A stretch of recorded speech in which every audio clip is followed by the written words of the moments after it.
वचन के अनुसार शैतान अदन बाग से लेकर प्रकाशित वाक्य की पुस्तक तक पूरी तरह से सबके पीछे पड़ा रहता है, यहां तक कि उसने परमेश्वर के पुत्र को भी अपनी परीक्षा में डाल दिया। लेकिन परमेश्वर शैतान को इतने सालों तक अपने हर काम में विघ्न डालने क्यों देते हैं और उसे एक ही बार सजा क्यों नहीं दी जाती? हम उसके इन हमलों से कैसे बच सकते हैं? आगे बढ़ने से पहले सुनते हैं परमेश्वर का वचन। परमेश्वर का वचन हमने एजेकियल नबी की पुस्तक उसका 28वां अध्याय उसकी 12वीं आयत से आगे लिया है। यहाँ इस प्रकार लिखा है, परमेश्वर यहोवा यूं कहते हैं, तू तो उत्तम से भी उत्तम है, तो बुद्धि से भरपूर और सर्वांग सुंदर है। तो परमेश्वर की अदन नामक बारी में था, तेरे पास आभूषण, माणिक, पद्यराग, हीरा, फिरोजा, सुलेमानी मणि, यशब, नीलमणि, मरकत और लाल सब भांति के मणि और सोने के पहरावे थे। तेरे डफ और बांसुरियां तुझी में बनाई गई थी। जिस दिन तू सिरजा गया था उस दिन यह भी तैयार की गई थी। तू छाने वाला अभिषिक्त करूब था। मैंने तुझे ऐसा ठहराया कि तू परमेश्वर के पवित्र पर्वत पर रहता था। तू आग सरीखे चमकने वाले मणियों के बीच चलता फिरता था। जिस दिन से तू सिरजा गया और जिस दिन तक तुझमें कुटिलता ना पाई गई, उस समय तक तो अपनी सारी चाल चलन में निर्दोष रहा। परमेश्वर के वचन को पढ़ी और सुने जाने से आशीष हो। आमीन। परमेश्वर ने शैतान को बनाया ही क्यों, जबकि उन्हें उसके सब कामों के बारे में पहले से ही पता था? अगर हम रचना के बारे में देखें, क्रिएशन के बारे में देखें, उत्पत्ति पहला अध्याय 31वीं आयत, वहां लिखा है, परमेश्वर ने सब कुछ देखा और फिर कहा बहुत सुंदर है। परमेश्वर परफेक्ट हैं, उनकी क्रिएशन भी परफेक्ट है, बहुत सुंदर है, सब कुछ सही है। लेकिन जो गिरावट यहां इस परफेक्ट क्रिएशन में आती है, वो जो बनाए गए उनकी गलती के कारण है, परमेश्वर की गलती के कारण नहीं है। एजेकियल नबी की पुस्तक जो अभी हमने पढ़ा था 28 से 12वीं से 17वीं आयत तक, 15वीं आयत तक, परमेश्वर ने एक खरूब को बनाया जो उनके सामने वो कवरिंग खरूब था, जो उनके साथ वो पवित्र पर्वत पर आगे पीछे चलता था। रचे जाने पर वो उत्तम से उत्तम है, बुद्धि से भरपूर और सर्वांग सुंदर है। 3 क्वालिटी उसमें ये बताई गई जो कि परमेश्वर ने उसमें डाली। परफेक्ट था वो, बिल्कुल एक बहुत एक्सपर्ट म्यूजिशियन था।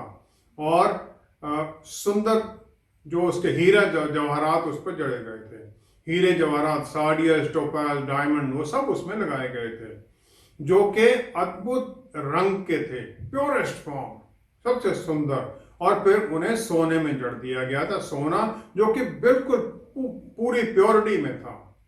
और जो ये पत्थर हैं उनकी जो सुंदरता, जो उनके गुण हैं, वो उसमें दिखाई देते थे कि वो उसमें पूरी तरह से जो उसमें नेगेटिव था वो भी उसमें आ गया, और जो उसके अंदर पर जो बाद में पाप आया वो भी उसमें उन्हीं पत्थरों के साथ दिखाई देता है। पत्थरों में गुण भी हैं, बीच में गिरावट भी आ जाती है। 15वीं आयत में देखा है, लिखा गया है, उसे परफेक्ट बनाया गया जब तक कि उसमें पाप नहीं आया, कुटिलता नहीं आई उसके भीतर। फिर वो सब कुछ आने के बाद परमेश्वर ने उसे अपने पर्वत से बाहर निकाल दिया, वो जो अग्नि वाले पत्थर थे उनसे बाहर निकाल दिया गया, क्योंकि शैतान अपनी सुंदरता पर ही अभिमान से भर गया। और फिर इस सुंदरता ने उसकी बुद्धि को भ्रष्ट कर दिया और उसे निकाल दिया गया, और वो अदन बाग में था। 13वीं आयत में लिखा गया है, परमेश्वर ने शैतान को जिस प्रकार वो बन गया वैसा नहीं बनाया था। परमेश्वर ने उसे बिल्कुल परफेक्ट बनाया था और पूरी तरह से सुंदर। और फिर उसे वो पाप के इस परिस्थिति में रहने क्यों देते हैं? परमेश्वर ने उन्हें अपनी हजूरी से बाहर निकाल दिया और धरती पर क्यों भेज दिया? इसके बारे में अलग अलग विचार हैं। यशायाह नबी की पुस्तक उसका 14वां अध्याय अगर हम देखें, उसमें 11 से 17वीं आयत तक लिखा गया है, तेरा वैभव और तेरी सारंगियों का शब्द अधोलोक में उतारा गया है, कीड़े तेरा बिछौना और केंचुए तेरा ओढ़ना है। उसे वहां पहुंचा दिया गया। 13वीं आयत में लिखा है, हे भोर के चमकने वाले तारे, तू कैसे आकाश से गिर पड़ा है।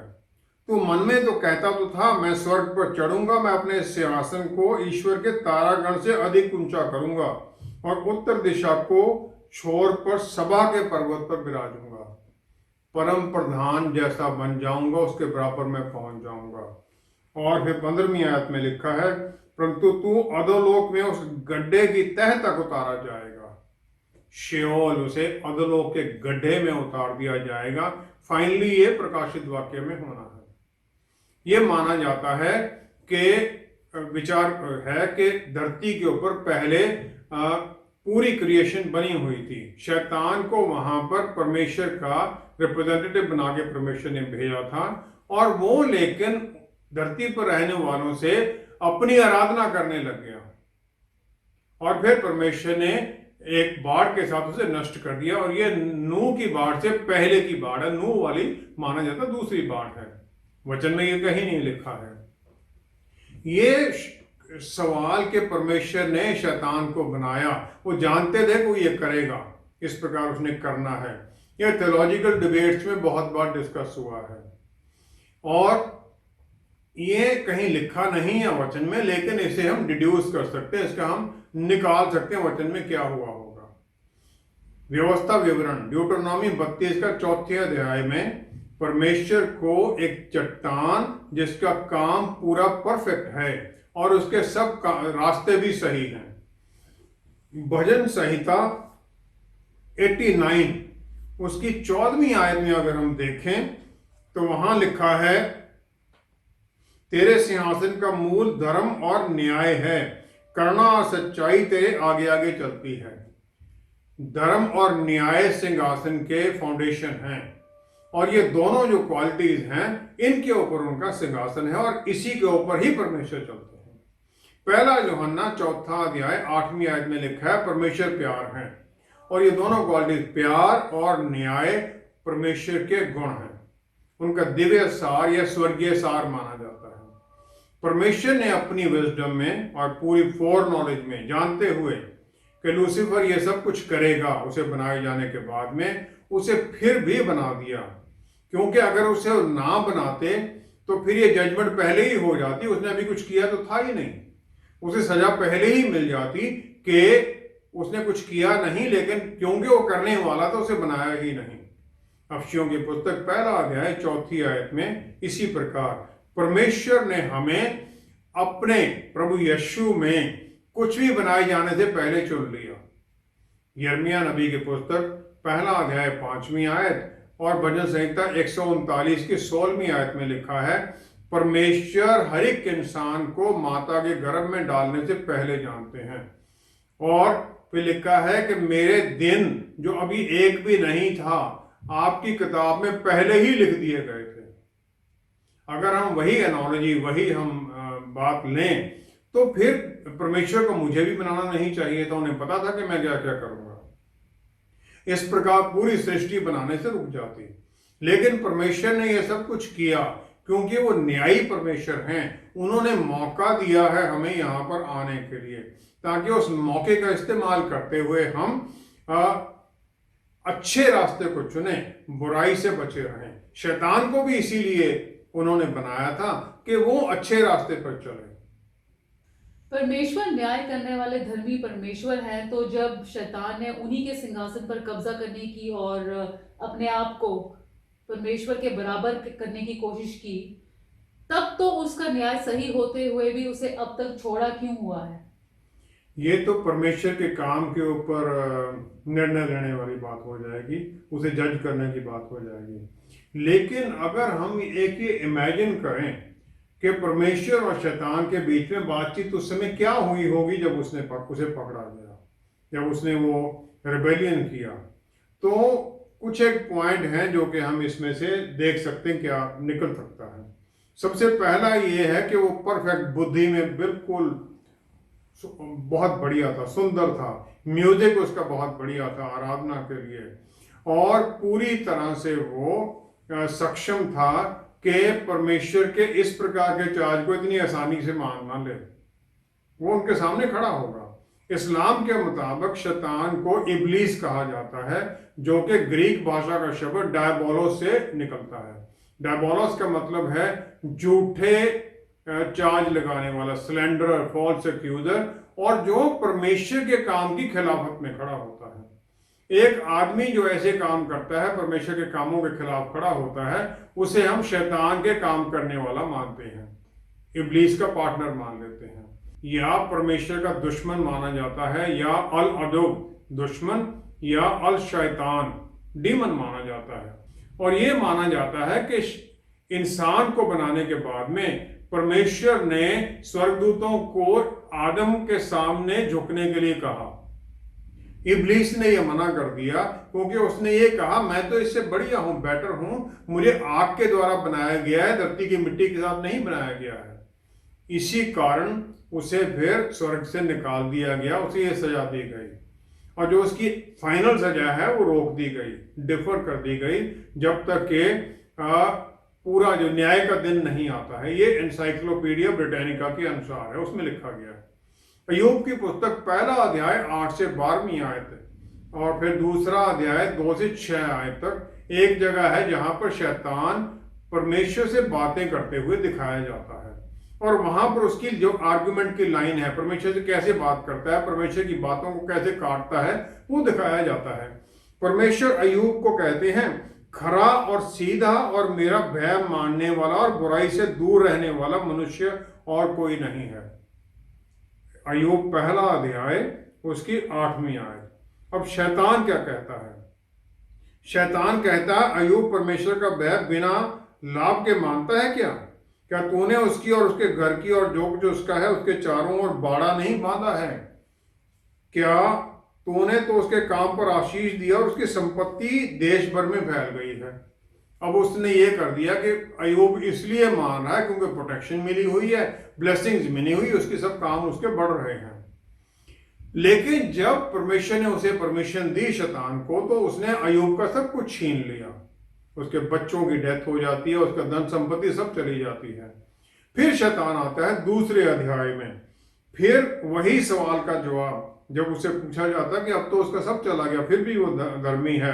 शैतान कहता है खाल के बदले खाल, परंतु प्राण के बदले मनुष्य अपना सब कुछ दे देता है, इसलिए केवल अपना हाथ बढ़ाकर उसकी हड्डियां और मांस छू, तब वह तेरे मुंह पर तेरी निंदा करेगा। शैतान परमेश्वर को यह कह देता है। परमेश्वर उसे आज्ञा देते हैं कि तुम उसे छू सकता है लेकिन उसकी जान नहीं तुलेगा। अब शैतान को यह परमिशन मिल गई और उसके शरीर के ऊपर फोड़े हो जाते हैं। प्रकाशित वाक्य 12वां अध्याय 7 से 10वीं आयत में लिखा गया, स्वर्ग में लड़ाई हुई, मिकाएल और उसके स्वर्गदूत अजगर से लड़ने को निकले और अजगर और उसके दूत उससे लड़े, परंतु प्रबल ना हुए और स्वर्ग में उनके लिए फिर जगह ना रही। शैतान को यहां पर फाइनली बांधकर उसे निकाल दिया जाता है, शैतान हरा दिया जाता है। ये फाइनल प्रकाशित वाक्य में लिखा गया है।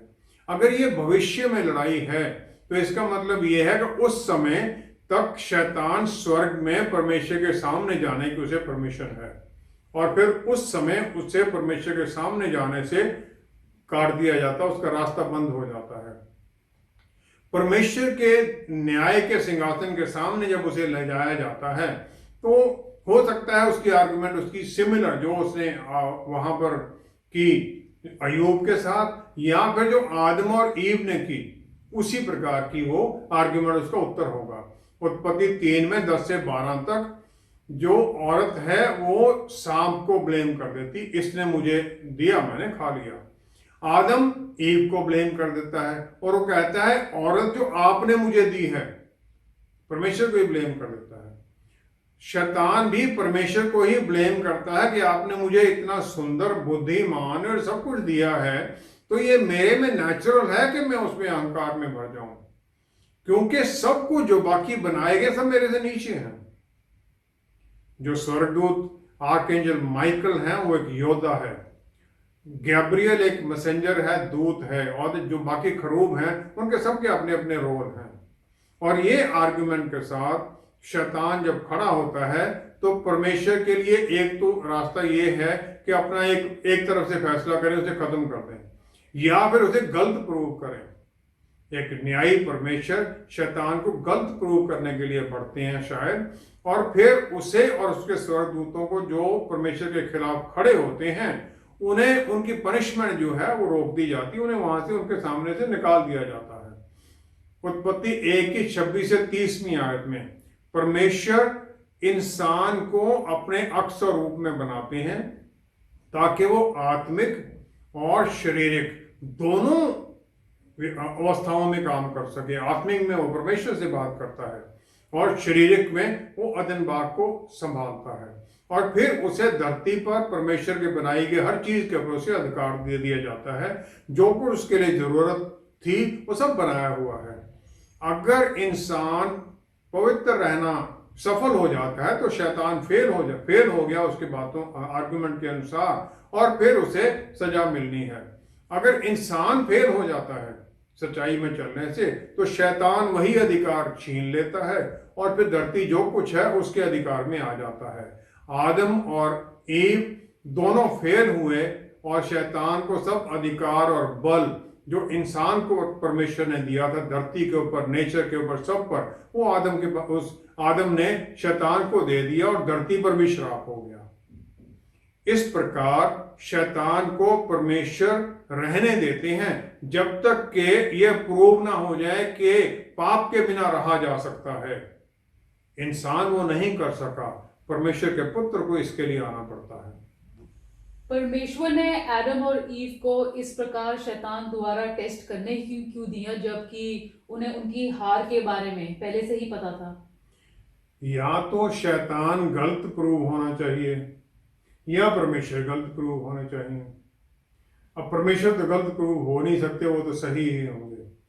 और इस प्रकार टेस्ट होते रहेंगे जब तक कि फाइनली शैतान को हरा ना दिया जाए, जो कि प्रभु यीशु के दूसरे आने के बाद में होगा, और फिर उसे 1000 साल के लिए बांध दिया जाएगा। वो अलग बात है कि उसे फिर छोड़ा क्यों जाता है, एक अलग टॉपिक है। इस समय के दौरान शैतान और उसके जो गिरावट वाले दूत हैं, जो कि डेमोनिक स्पिरिट्स हैं, दुष्ट आत्माएं हैं, उनके पास एक मौका है कि वो तौबा करें और परमेश्वर के सामने आत्मसमर्पण करें और वापस उनके पास आ जाएं। परमेश्वर दयालु है, उसे माफ भी कर सकते हैं। एक टेस्ट जो लिया जाता है बेसिकली एक असेसमेंट है। असेसमेंट किस चीज की?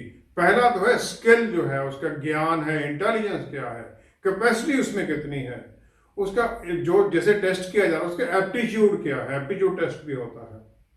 और दूसरा है कि एक प्रोसीजर है जिसके द्वारा जिसे टेस्ट किया जा रहा उसके अंदर उसके अंदर की गुणता क्या है। तो इस प्रकार टेस्ट एक मीन्स है जिसको टेस्ट किया जा रहा है उसके बारे में जानने के लिए उसको टेस्ट कर लिया जाता है, इसमें क्या है। लेकिन परमेश्वर जो सब कुछ जानते हैं उन्हें किसी को टेस्ट करने की जरूरत क्या है? डायरेक्टली टेस्ट करने की या किसी और के द्वारा टेस्ट कराने की? जो इब्रानी भाषा का शब्द टेस्ट के लिए है वो है निसायोन, जो कि रूट शब्द नेस से आता है। नेस के अलग अलग मतलब हैं। पहला है बैनर, और इस नेस से ही यहोवा निसी नाम आता है, यहोवा मेरा बैनर है। और इस प्रकार जो टेस्ट है इसका मतलब है एक बैनर उठा लेना, दुनिया के सामने ये दिखाना कि जिसे टेस्ट किया गया है उसकी क्वालिटीज क्या है, अमेजिंग क्वालिटीज उसकी क्या है। प्रभु यीशु को जब विल्डरनेस में टेस्ट किया जाता है ये इस प्रकार बैनर उठाना है कि उनकी क्वालिटीज क्या है। नेस का दूसरा मतलब चमत्कार भी होता है, और टेस्ट और चमत्कार में क्या लिंक है ये जानना बहुत जरूरी है। टेस्ट दो प्रकार के होते हैं। पहला है बखेना टेस्ट, जो कि स्कूल में होता है किसी स्टूडेंट के ज्ञान को, नॉलेज को टेस्ट करने के लिए। और दूसरा है निसायोन। निसायोन है जिसमें ऑब्स्टेकल भी है, रुकावटें भी हैं, जिस टेस्ट में स्ट्रगल है। और फिर इस स्ट्रगल के द्वारा जो इंसान को टेस्ट किया जा रहा है वो अपनी जो नेचुरल उसके गुण हैं उनसे ऊपर निकलता है, और फिर ये टेस्ट उसे एक चमत्कार करने की क्षमता देता है कि जो उसके अंदर क्षमता नहीं थी उसके आगे बढ़कर वो कुछ बड़ा कर सकता है और बड़ा बन सकता है। आदम और ईव को टेस्ट जो किया गया उसकी मल्टीपल लेयर्स थी। पहला था कि उसकी कमिटमेंट परमेश्वर के साथ कितनी है, दूसरा ये था कि उसकी कमिटमेंट परमेश्वर के साथ है या कि शैतान के साथ है, और फिर क्रिएशन के सामने एक बैनर खड़ा करना था कि क्या वो अपने आप में जो उसकी कॉन्स्ट्रेंट जिसमें उसे रखा गया था, अपनी उसकी कमियां थी, उनके ऊपर निकल सकता है, दुनिया के सामने ये प्रूव कर सकता है, अपनी पॉसिबिलिटी से कहीं आगे बढ़ सकता है। वो दोनों इन तीनों बातों में फेल हो गए। बिल्कुल आदम और ईव इसमें फेल होते हैं, इसीलिए फिर वो गिरावट में जाते हैं। और हर एक आदमी के जो दुनिया में उसका सफर है उसके अंदर ये सब टेस्ट चलते हैं। भजन संहिता 139 की 13वीं आयत में लिखा है, परमेश्वर एक इंसान को उसके माता के गर्भ में बनाते हैं और उसे फिर वहां सुरक्षा देते हैं। भजन संहिता 71 उसकी 6ठी आयत में लिखा है, मैं गर्भ से निकलते ही तेरे द्वारा संभाला गया, मुझे मां की कोख से तू ही ने निकाला, इसलिए मैं नित्य तेरी स्तुति करता रहूंगा। हे परमेश्वर, आपने मुझे माता के गर्भ में संभाला और फिर वहां से आपने निकाला। मैं जब यहाँ निकला हूं बाहर, जो ये दुनिया में चारों तरफ शैतानी राज्य है, मैं इसमें हूं, इसके सामना करने के लिए मुझे आपकी सहायता है। माना जाता है कि जब बच्चा पैदा होता है, जो उसकी वो मुट्ठियां बंद होती हैं, वो मुट्ठियों बंद के द्वारा परमेश्वर का हाथ पकड़ा हुआ है उसने, और वो उसे छोड़ना नहीं चाहता है, लेकिन हम उसका हाथ छुड़ा देते हैं। आदम और ईव की तरह हम भी परमेश्वर के हाथ को छोड़कर यहां दुनिया के हाथों को पकड़ते हैं। पहले माता पिता के हाथ को पकड़ने लग जाते हैं, फिर बाकी सबको पकड़ते हैं। एक सोल के लिए उसका टेस्ट जो है, वो टेस्ट क्या है कि परमेश्वर के साथ जो उसका कनेक्शन है, उसका कितनी शक्ति, कितना स्ट्रांग है वो टेस्ट।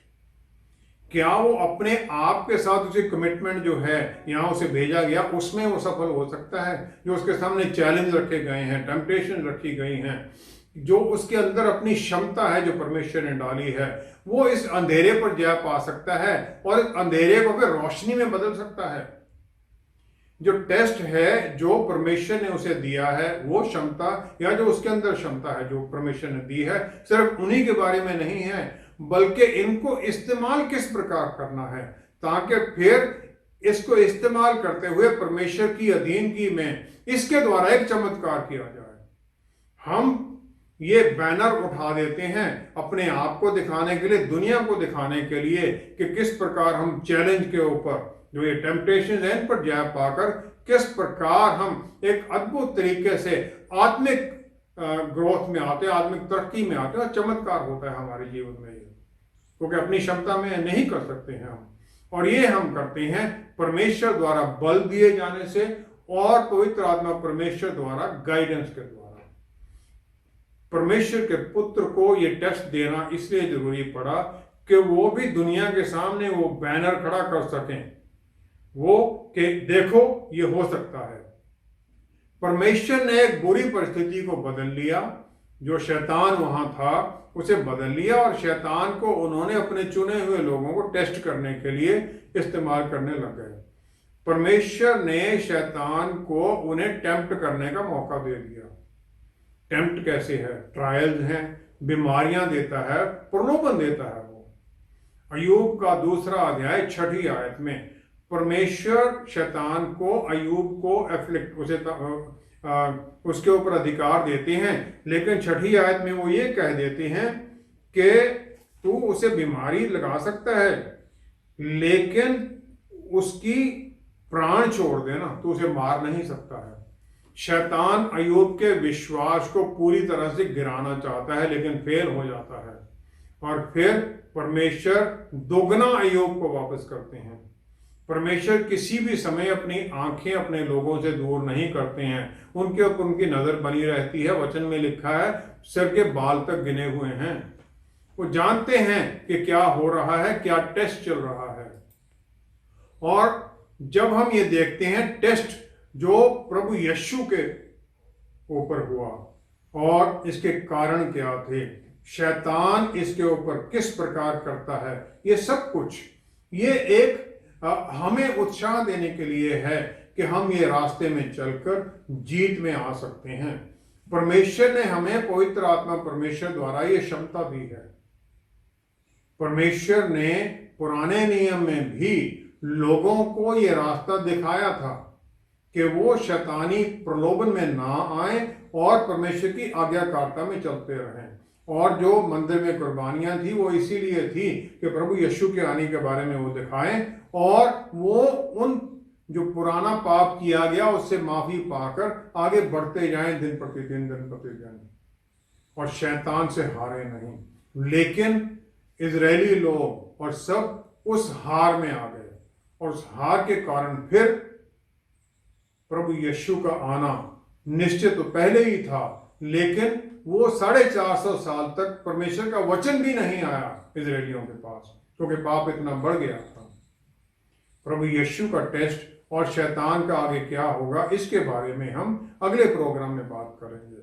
ये एक बहुत इंपॉर्टेंट प्रोग्राम है, क्योंकि शैतान के बारे में अगर हम जानते ही नहीं हैं तो फिर हम उसका सामना कैसे कर सकते हैं। आइए हम प्रार्थना करें। पिता परमेश्वर, हम धन्यवाद करते हैं कि आपने हमें बल और शक्ति दी है, आपने अपने रूप में अक्स में बनाया है। पवित्र आत्मा परमेश्वर द्वारा आपने हर विश्वासी को ये बल और शक्ति दी है कि अपनी परिस्थितियों के अंधेरों के ऊपर जय पाकर उन्हें रोशनी में बदले। हाँ प्रभु, हम रोशनी हैं इस दुनिया की और हम चमके दूसरों के सामने, ताकि शैतान हारा हुआ है वो हारा हुआ ही रहे, हमारे ऊपर अपना अधिकार ना जमा सके। पिता परमेश्वर, हम सारी महिमा सारा आदर आपको देते हैं और सब कुछ आपके प्यारे बेटे प्रभु यीशु के पवित्र नाम में मांगते हैं। आमीन, आमीन, आमीन। प्रभु यीशु में विश्वास के द्वारा हम परमेश्वर के परिवार का हिस्सा बन जाते हैं और स्वर्गराज के सिटीजन, और फिर वहीं से वो युद्ध शुरू हो जाता है, क्योंकि शैतान हमें वापस अपने अधिकार में लेना चाहता है और हम प्रभु यीशु के साथ परमेश्वर की महिमा में उनके रास्ते में चलना चाहते हैं। और ये जो युद्ध है ये हम अपने बल में नहीं जीत सकते, बल्कि आत्मा, परमेश्वर के आत्मा और वचन के अनुसार ही जीत सकते हैं।